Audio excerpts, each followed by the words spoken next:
Hello everyone.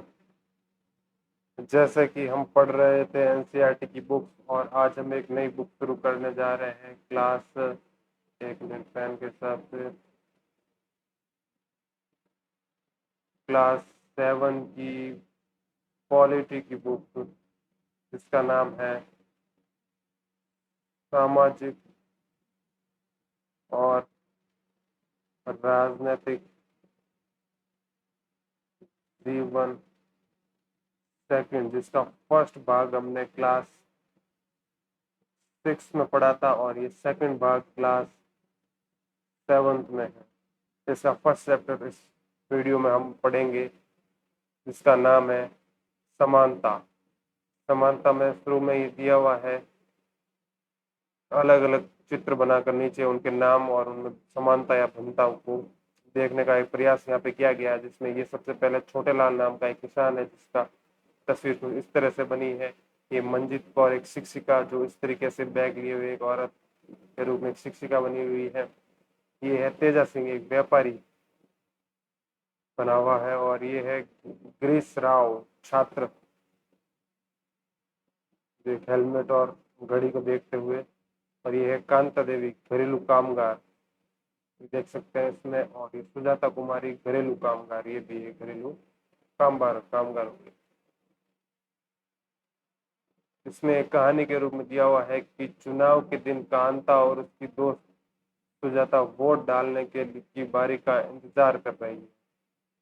ये कांता और सुजाता दोनों कामगार हैं, जो कितनी अच्छी बात है ना सुजाता, कि हम सब अपने देश के समान नागरिक के रूप में वोट डाल सकते हैं। जैन साहब की भी हमारे साथ ही लाइन में खड़े हैं। ये है, हाँ बिल्कुल। चल कांता अब तेरी बारी आई। मैं तो उसे वोट दूंगी जिसने हमारे मोहल्ले में पानी की पाइपलाइन लाने का वादा किया। भारत एक लोकतांत्रिक देश है। कक्षा 6 की पुस्तक में हमने लोकतांत्रिक राज्य सरकार के कुछ तत्वों के बारे में पढ़ा था, जैसे लोगों की भागीदारी, संघर्षों का शांतिपूर्ण समाधान, समानता और न्याय। समता लोकतंत्र की मुख्य विशेषता और इसकी कार्यप्रणाली के सभी पहलुओं को प्रभावित करती है। इस अध्याय में आप समानता के बारे में और अधिक जानेंगे। यह क्या है, लोकतंत्र के लिए यह आवश्यक क्यों है और भारत में सब समान है या नहीं। हम कांता की कहानी में ये सब चर्चा करके आरंभ करते हैं। फिर कहानी में कुछ और करेक्टर दिए हुए हैं। ये है अब्दुल रहमान एक कारीगर है। ये शबनम बानो एक गृहिणी है। ये है ग्रेस सी लेलेग परामर्शदाता या कंसल्टेंट कह सकते हैं। ये आइजैक लेलैंड सरकारी अधिकारी। ये रुखसाना मिर्जा मीडिया कर्मी। ये है योगराज जो है बेरोजगार। अशोक जैन उद्योगपति। कुछ देर बाद में आना कांता जी नमस्ते साहब। गुड़िया बुखार में पड़ी है और इसे अस्पताल ले जाना है, पर पहले साहब के घर जाकर काम कराऊं और उससे कुछ पैसे उधार ले आऊं। ये उसका साफ हो गया। ये दोनों कामगार जो वोट देके निकली थी और वापस में ये बात कर रही है। फिर घर पे वो अपने बच्ची के पास गई और बोलती है, ले ये पी ले, कुछ अच्छा लगेगा तुझे और मैं लौटूंगी तो अपन अस्पताल चलेंगे, ठीक है।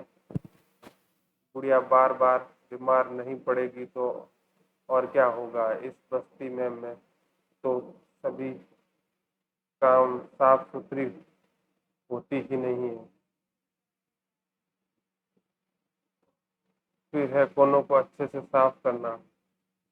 ये अपने मालिक के वहां पर गई हुई है काम करने के लिए और इसकी मालकिन बोल रही है कि कोनों को अच्छे से साफ करना। फिर कांता, ये ले तेरे पैसे, पर पहले से पैसे मांगने की आदत मत बना, समझी। जी मैडम, नहीं बनाऊंगी। उस शाम को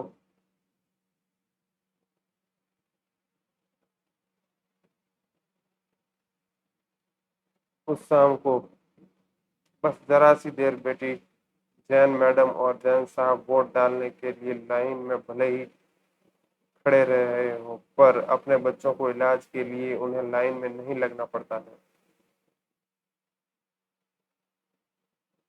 इसी की तरह ये कहानी में समानता और असमानता के बारे में बताया गया है, और इसके बारे में हम पढ़े तो ये है मताधिकार की समानता। कहानी के प्रारंभ में कांता को वोट देने की लाइन में खड़े होने से होता है।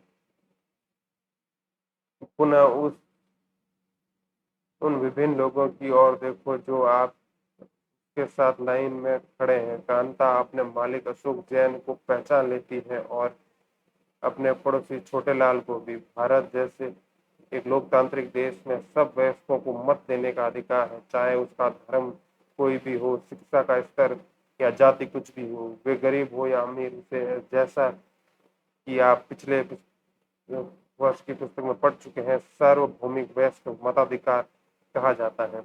और ये सभी लोकतंत्रों का आवश्यक पहलू है।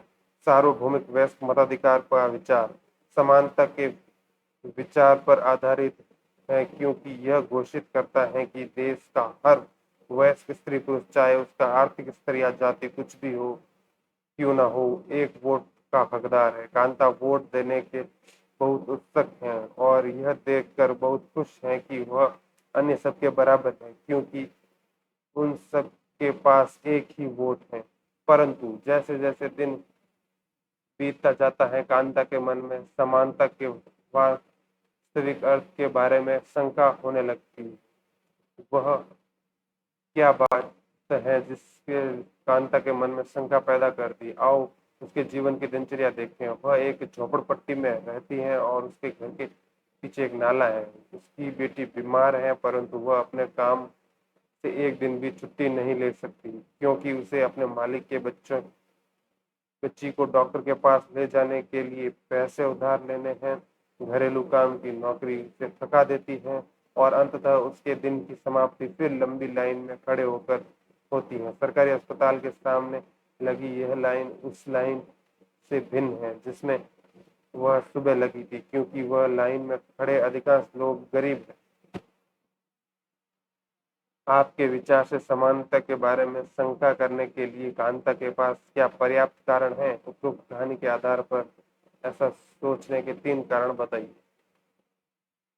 अन्य प्रकार की असमानताएं। कांता उन बहुत से लोगों में से एक है जो भारतीय लोकतंत्र में रहते हैं और उन्हें मताधिकार प्राप्त है, लेकिन जिनका दैनिक जीवन और कार्य करने की स्थितियां समानता से बहुत दूर है। निर्धन होने के अतिरिक्त भारत के लोगों को अन्य अनेक कारणों से भी असमानता का सामना करना पड़ता है। उसका आशय यह निम्नलिखित 2 कहानियों को पढ़कर समझेंगे। ये दोनों ही वास्तविक घटनाओं पर आधारित है और भारत में होने वाली विभिन्न प्रकार की असमानताओं पर प्रकाश डालती है।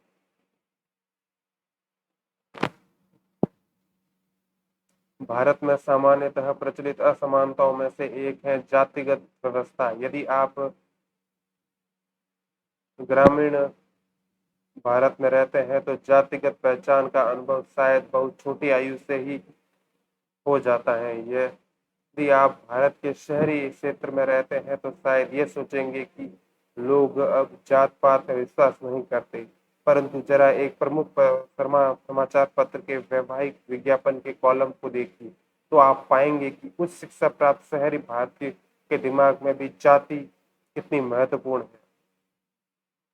ये कुछ में कटिंग में दी भी है कि कुछ कर्मी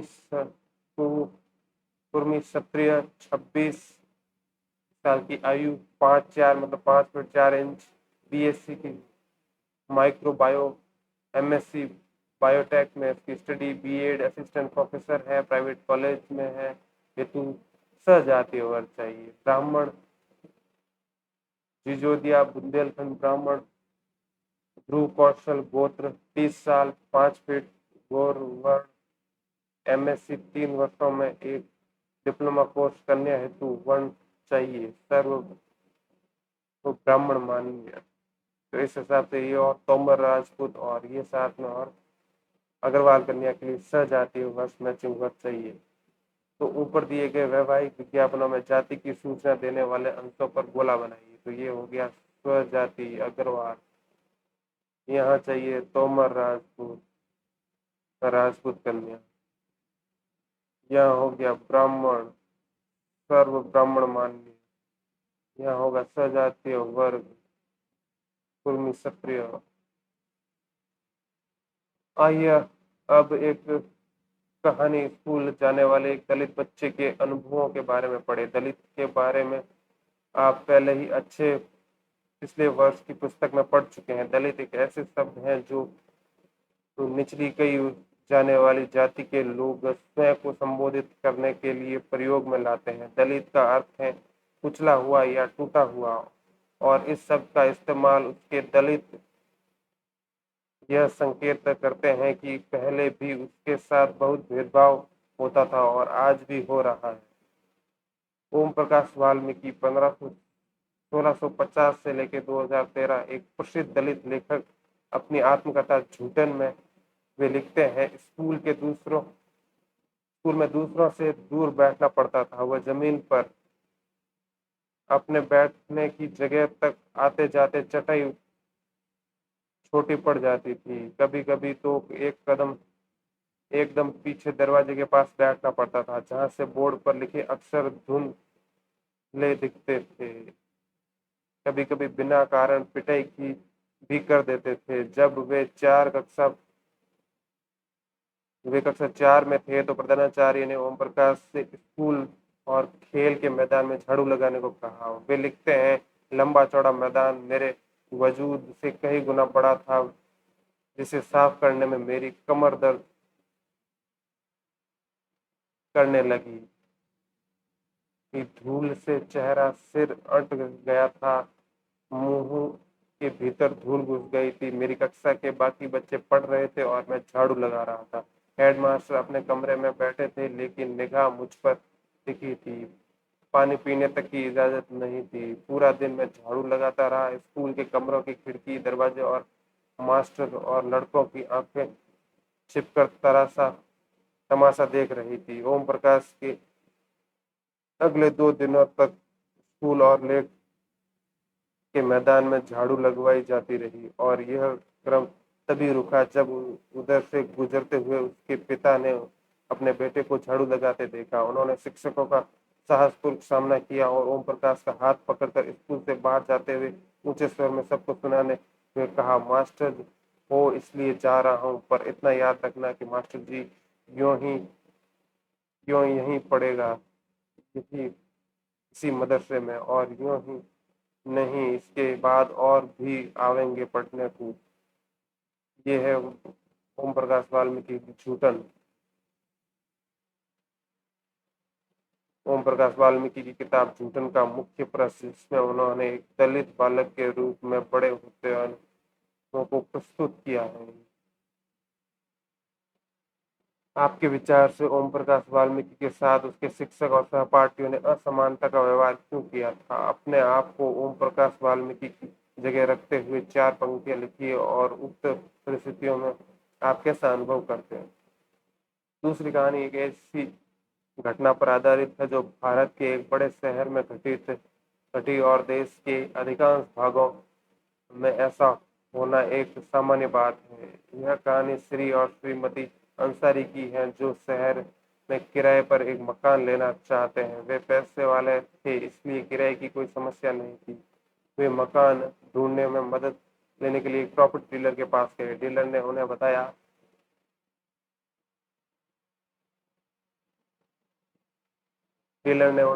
कि वह एक खाली मकान के बारे में जानते हैं जो किराए पर मिल सकते हैं। वे अपना पहला मकान देखने गए। अंसारी दंपति को मकान बहुत अच्छा लगा और उन्होंने मकान लेने का निर्णय किया। फिर जब मकान मालिक ने उनके नाम सुने तो वे बहाने बनाने लगी कि वो मांसाहारी लोगों को मकान नहीं दे सकती, क्योंकि इस बिल्डिंग में कोई भी मांसाहारी व्यक्ति पास नहीं करता। प्रॉपर्टी डीलर और अंसारी दंपति दोनों ही यह सुनकर आश्चर्यचकित रह गए, क्योंकि पड़ोस में मछली पकाने की गंध आ रही थी। उसके सामने उन दूसरे और तीसरे मकान में भी जो उन्हें पसंद आए थे, यही बहाना दोहराया गया। अंत में प्रॉपर्टी डीलर ने सुझाव दिया कि क्यों वे अपना नाम बदलकर श्री और श्रीमती कुमार रखना चाहेंगे।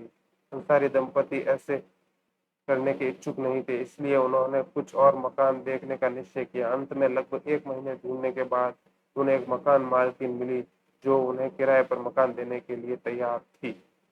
आपके विचार से अंसारी दंपति के साथ असमानता का व्यवहार क्यों किया जा रहा है? यदि आप अंसारी दंपति की जगह होते तो आपको रहने के लिए इस कारण जगह नहीं मिलती, क्योंकि कुछ पड़ोसी आपके धर्म के कारण आपके पास नहीं रहना चाहते, तो आप क्या करते? मानवीय गरिमा के मूल्य। यदि आप अंसारी व्यक्ति परिवार के एक सदस्य होते तो प्रॉपर्टी डीलर के नाम बदलने के सुझाव का उत्तर किस प्रकार देते? क्या आपको अपने जीवन में कोई ऐसी घटना याद है जब आपकी गरिमा को चोट पहुंची हो? आपको उस समय कैसा महसूस हुआ था? मानवीय मूल्यों की गरिमा।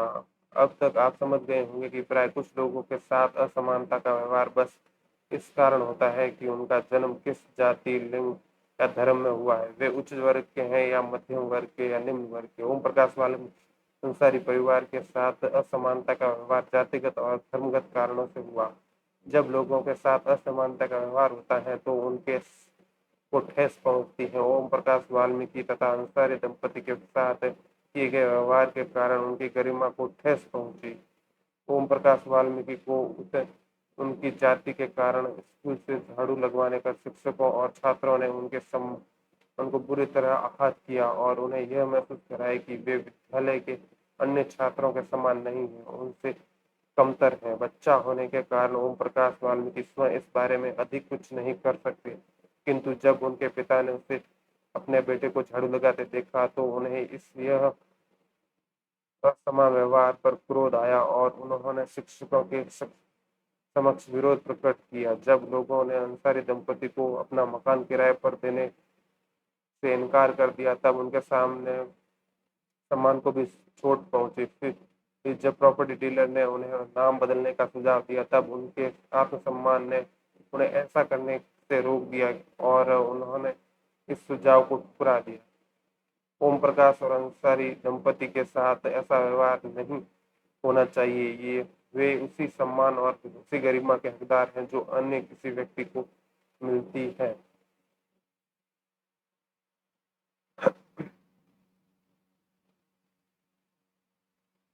भारतीय लोकतंत्र में समानता।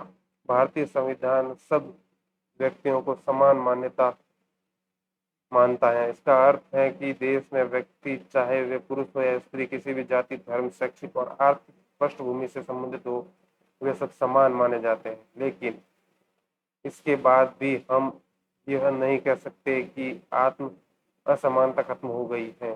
यह खत्म नहीं हुई है, लेकिन फिर भी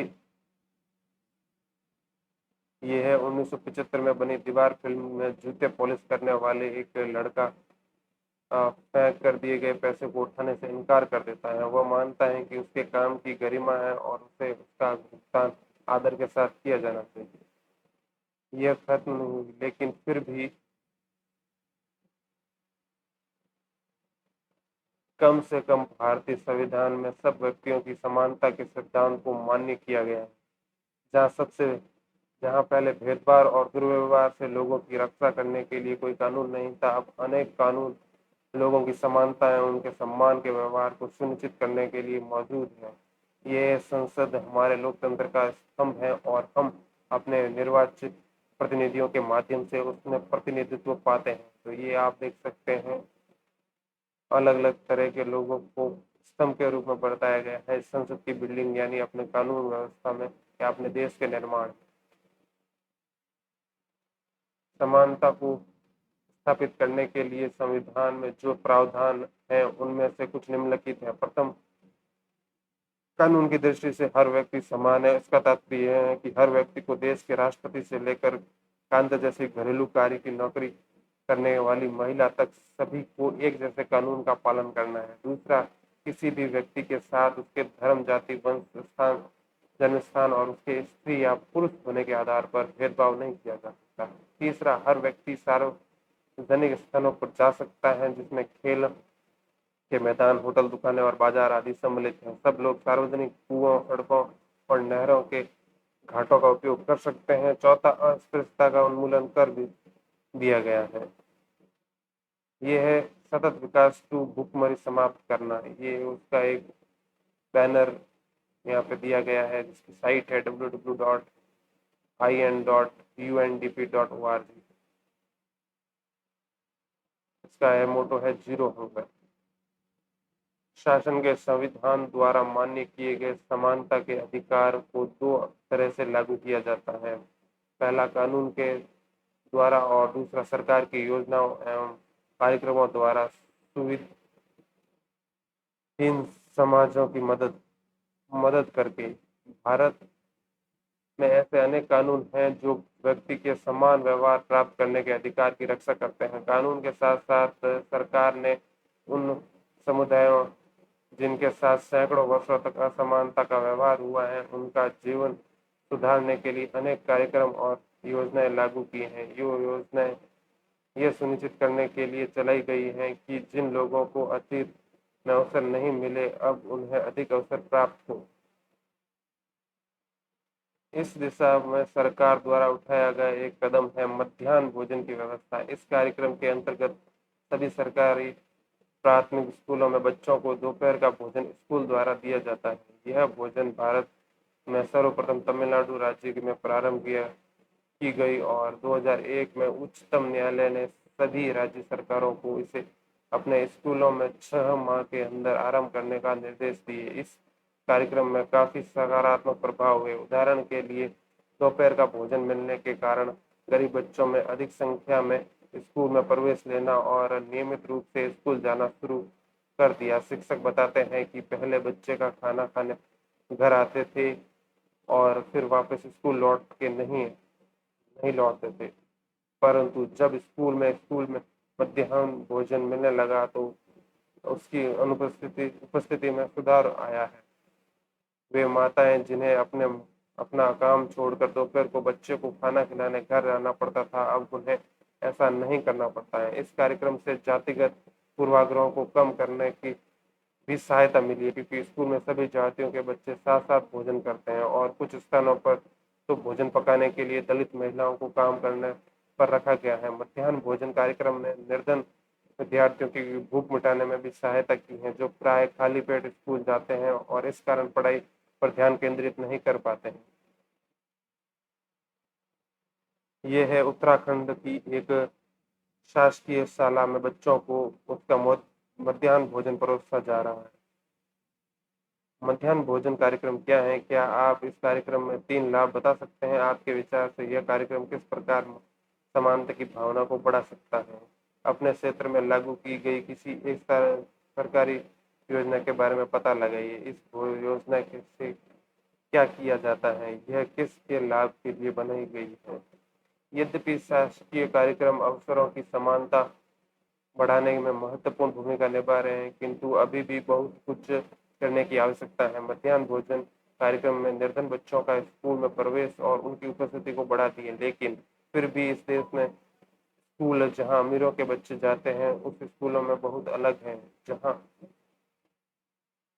गरीब के बच्चे पढ़ते हैं। आज भी देश में कई स्कूल हैं जिनमें ओम प्रकाश वाल्मीकि जैसे दलित बच्चों के साथ भेदभाव और असमानता का व्यवहार किया जाता है।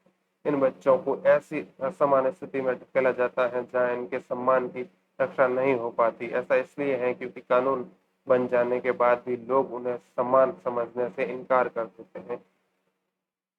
इसका मुख्य कारण है कि दृष्टिकोण में बहुत धीरे धीरे परिवर्तन आता है। यद्यपि लोग ये जानते हैं कि भेदभाव का व्यवहार कानून के विरुद्ध है, फिर भी वे जाति, धर्म, अपंगता, धार्मिक स्थिति और महिला होने के आधार पर लोगों में असमानता का व्यवहार करते हैं।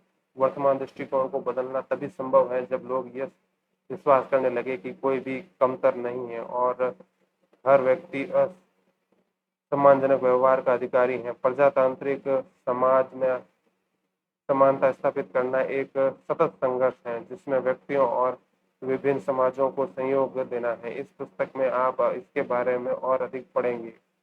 इसमें ये दिया हुआ है बाबा साहेब भीमराव अम्बेडकर का फोटो, जिसमें लिखा हुआ है अपने आत्मसम्मान और को दांव पर लगाकर जीवित रहना अशोभनीय है। आत्मसम्मान का जीवन का सबसे जरूरी हिस्सा है, इसके बिना व्यक्ति नगण्य है। आत्मसम्मान के साथ जीवन बिताने के लिए व्यक्ति को कठिनाइयों का पर विजय प्राप्त करनी होती है। लेकिन केवल कठिन और निरंतर संघर्ष से ही व्यक्ति बल, विश्वास और मान्यता प्राप्त कर सकता है। मनुष्य नाशवान है, हर व्यक्ति के लिए को किसी न किसी दिन मरना है, परंतु व्यक्तियों को ये संकल्प लेना चाहिए कि वह अपने जीवन का बलिदान आत्मसम्मान के उच्च आदर्शों को विकसित करने और अपने मानव जीवन को बेहतर बनाने में करेगा। किसी साहसी व्यक्ति के लिए आत्मसम्मान रहित जीवन जीने से अधिक अशोभनीय और कुछ नहीं है।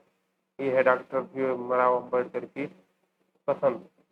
अन्य लोकतंत्रों में असमानता के मुद्दे। शायद आप सोच रहे होंगे कि क्या भारतीय लोकतंत्र में ही ऐसा है जहां असमानता का अस्तित्व है और जहां समानता के लिए संघर्ष जारी है। सच तो यह है कि संसार के अधिकांश लोकतांत्रिक देशों में समानता के मुद्दे पर विशेष रूप से संघर्ष हो रहे हैं।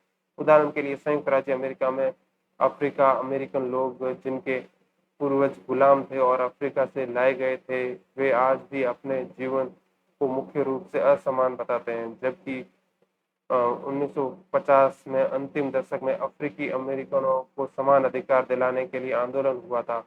इससे पहले अफ्रीकी अमेरिकनों के साथ संयुक्त राज्य में बहुत असमानता का व्यवहार होता था और कानून भी उन्हें समान नहीं मानता था। उदाहरण के लिए बस से यात्रा करने समय उन्हें बस में पीछे बैठना पड़ता था, या जब भी कोई गोरा आदमी बैठना चाहे उन्हें अपनी सीट से उठकर जाना पड़ता था।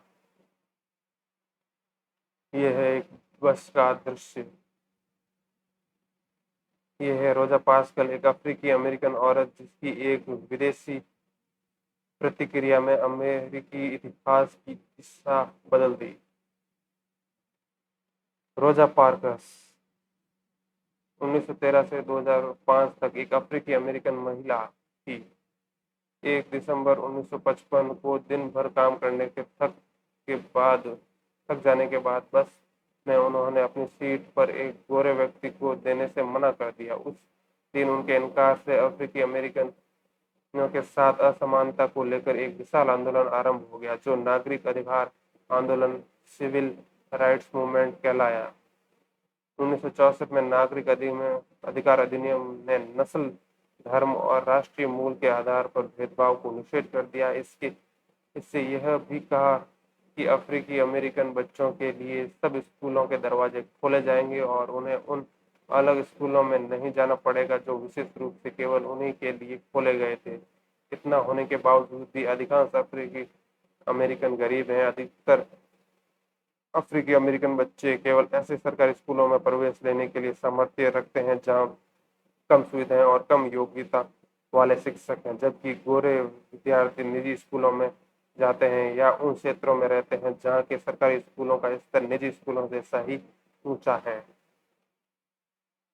ये है भारत के संविधान के अनुच्छेद 15 के अंश धर्म, मूल वंश, जाति, लिंग या जन्म स्थान के आधार पर विभेद का निषेध।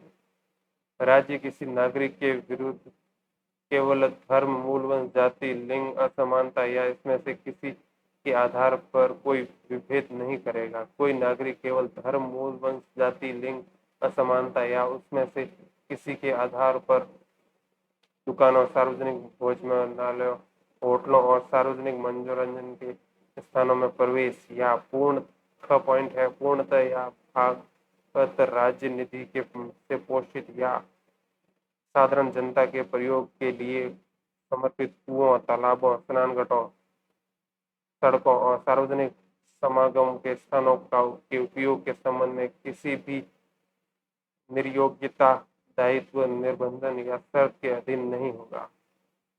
लोकतंत्र की चुनौतियां। किसी भी देश में पूरी तरह से लोकतांत्रिक नहीं कहा जा सकता है। हमेशा से ही ऐसे समुदाय और व्यक्ति होते हैं जो लोकतंत्र को नए अर्थ देते हैं और अधिक से अधिक समानता लाने के लिए नए नए सवाल उठाते हैं। इसके केंद्र में वह संघर्ष है जो सब व्यक्तियों को समानता और सम्मान दिलाने का पक्ष है। इस पुस्तक में आप पढ़ेंगे कि किस तरह समानता का प्रश्न भारतीय लोकतंत्र में हमारे दैनिक जीवन में विभिन्न पहलुओं को प्रभावित करता है। इस पाठ के को पढ़ते हुए विचार करिए और कि क्या सब व्यक्तियों की समानता और उनके आत्मसम्मान को ऊंचा रखने की भावना को लोग स्वीकार कर रहे हैं या नहीं। इसी के साथ ये चैप्टर समाप्त होता है। यहाँ क्या दिया हुआ है, इसी के साथ ये चैप्टर फर्स्ट चैप्टर खत्म होता है। नेक्स्ट वीडियो हम इसी किताब का सेकंड चैप्टर पढ़ेंगे। तब तक के लिए धन्यवाद। Thank you.